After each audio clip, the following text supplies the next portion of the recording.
ल सम्पूर्णलाई नमस्कार, जय देश जय माटो। म अहिले झापा क्षेत्र नम्बर 5 को गौरादा मा चुनावी घर दैलो कार्यक्रममा आएर हाम्रो समीर सरलाई सघाइरहेको छु। यो झापा क्षेत्र नम्बर 5 मा आउँदा धेरै यहाँको माटो प्रेमीहरूको माया पाइएको छ। एकदमै खुसी लागेको छ पहिलो कुरा त।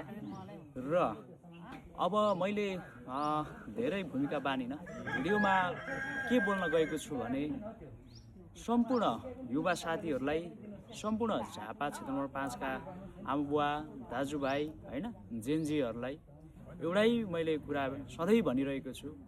अब यो झापा क्षेत्र नम्बर 5 ले रोजेको जस्तो, यो झापा क्षेत्र नम्बर 5 ले खोजेको जस्तो यहीँको माटोलाई बुझ्ने हैन, यहीँको परिवेशलाई बुझ्ने, यहाँको जनताको घर दैलोमा कुदेर आउन सक्ने हैन एउटा सक्षम एउटा नेतृत्वलाई चाहिँ जिताउनु पर्छ भन्ने मैले सधैँ झापावासीहरूलाई भनिरहेको छु।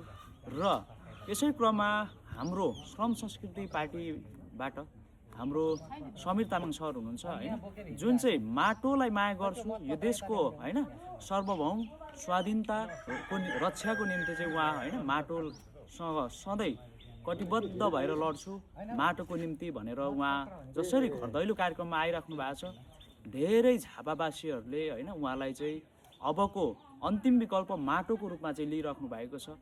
र धेरै झापावासीहरूले मैले के सुनेको छु भने अब योभन्दा अगाडि धेरै पार्टीहरूलाई हेऱ्यो हैन, धेरै नेताहरू हेऱ्यो, तर यो पटक चाहिँ पक्कै पनि समीर तामाङलाई माटोबाट चाहिँ जिताएर चाहिँ झापालाई चाहिँ विजय गराउने भन्ने उहाँहरूको धारणा सुन्यो। एकदमै स्वागत योग्य, एकदमै हैन हामीलाई अहिले चाहिएको खोजेको त्यही हो। त्यही भएको कारण सम्पूर्ण युवाहरूलाई एउटै मैले भने सबै हैन भिडको पछाडि नलागौँ, सबै अब विचारको पछाडि लागौँ भन्न चाहन्छु। सबै माटोको पछाडि लागौँ, सबैले माटोमय बनाऊ। धन्यवाद। जय देश जय माटो।